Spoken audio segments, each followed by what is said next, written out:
Bonjour tout le monde et bienvenue dans ce premier cours qui se veut comme une introduction à l'anatomie. Ici nous allons voir ensemble les bases de l'ostéologie, l'arthrologie, ainsi que le lexique nécessaire pour mieux comprendre et assimiler les prochains cours qui seront présentés sur cette chaîne. L'ostéologie. L'ostéologie est une discipline qui étudie le système squelettique osseux. Ce système squelettique comprend l'ensemble des structures rigides qui contribuent au maintien de l'organisme. Il peut être endosquelettique, c'est-à-dire situé à l'intérieur du corps comme chez l'homme, en se manifestant de façon osseuse et ou cartilagineuse, ou exosquelettique, situé en surface de l'organisme comme chez les insectes. Le squelette est la charpente du corps humain, constituée de 200 ciseaux reliés entre eux par des ligaments. Il assure plusieurs fonctions, parmi lesquelles le soutien des parties molles telles que les viscères, la protection des organes vitaux tels que le cerveau, la production des cellules sanguines, rôle appelé hématopoïétique, et c'est un grand réservoir de minéraux, etc., etc. Il donne surtout au corps sa forme, et qui dit forme, dit espace. Et qui dit espace, dit donc plan et orientation. Comme tout objet dans l'espace, le corps humain possède à son tour trois plans, un plan frontal, un plan horizontal et un plan sagittal, et ainsi trois axes, vertical, horizontal et sagittal. Au niveau du plan frontal, c'est une vision de face que nous avons du squelette, ou du corps humain, que nous pouvons orienter et repérer de la sorte. Le haut, le bas, la gauche et la droite, ou encore, dans le jargon anatomique, crânial, caudal, latéral gauche et latéral droite. Au milieu, on notera la présence de la ligne médiale ou médiane. Nota bene. Pour toute pièce osseuse que nous étudierons de façon indépendante, nous remplacerons haut et bas par proximal et distal. Au niveau du plan sagittal, c'est une vision de profil que nous pouvons orienter comme suit. Crânial et caudal toujours pour le haut et le bas. Pour l'avant et l'arrière, nous utiliserons respectivement antérieur et postérieur. Au niveau du plan horizontal, c'est une vision zénitale que nous avons du squelette orienté de cette façon.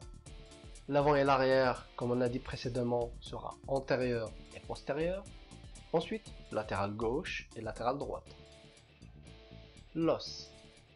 Il faut savoir que chaque os se caractérise par un tissu superficiel dense et dur, qui prend le nom d'os cortical ou os compact.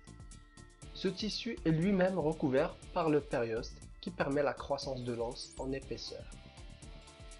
Dessous se trouve l'os dit trabéculaire ou spongieux, qui se compose d'une matrice moins dense, mais elle aussi est solidifiée par différents minéraux, le calcium en particulier.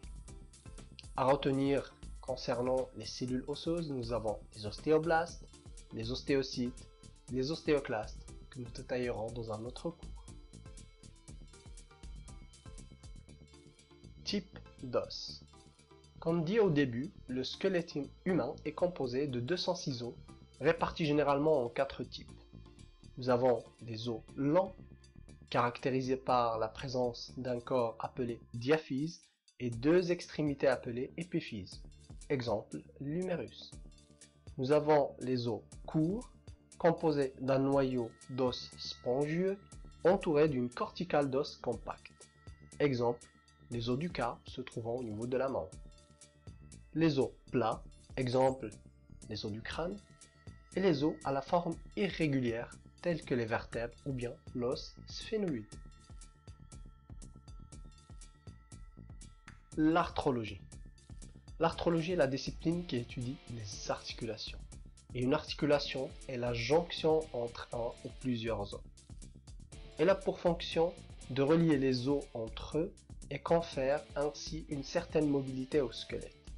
Une articulation est plus ou moins mobile selon sa constitution, sa forme et la nature des éléments environnants. Elle est généralement stabilisée par de solides ligaments. Il existe une relation entre la forme des surfaces articulaires et la fonction de l'articulation concernée, ce qui fait que nous pouvons les classer en trois types. Les articulations immobiles ou synarthroses, appelées aussi articulations fibreuses, exemple les os du crâne. Articulations semi-mobiles ou amphiarthroses, ce sont des articulations semi-fibreuses, exemple la symphyse pubienne. Et les articulations les plus connues en général, ce sont les articulations mobiles ou diarthroses, ou encore articulations synoviales, appellation due à la présence d'une substance appelée synovie. C'est une substance visqueuse et lubrifiante permettant le mouvement. On distingue 6 types de diarthroses aux formes géométriques différentes et qu'on peut également classer selon leur degré de liberté. Et rien que pour les citer, nous avons les énarthroses avec 3 degrés de liberté, exemple la scapulo-humérale, donc c'est l'articulation de l'épaule qui permet des mouvements dans tous les sens. Les condyliennes aux 2 degrés de liberté, exemple la radiocarpienne au niveau du poignet. Les articulations ancelles également 2 degrés de liberté, exemple la trapézométacarpienne au niveau du pouce. Les articulations trochléennes ou articulations charnières à 1 degré de liberté, exemple l'huméro-ulnaire au niveau du coude permettant la flexion-extension. Les articulations trochoïdes ou articulations à pivot à 1 degré de liberté, exemple radio-ulnaire supérieur au niveau du coude participant à la pronation et à la supination. Et enfin, nous avons les arthrodies, des articulations aux 2 surfaces à peu près planes, maintenues en contact par une capsule fibreuse et ne jouissant que de mouvements de glissement. Exemple, tibiofibulaire proximal. Merci d'avoir suivi, j'espère que vous avez trouvé cette petite introduction intéressante et utile, et à bientôt pour un prochain cours.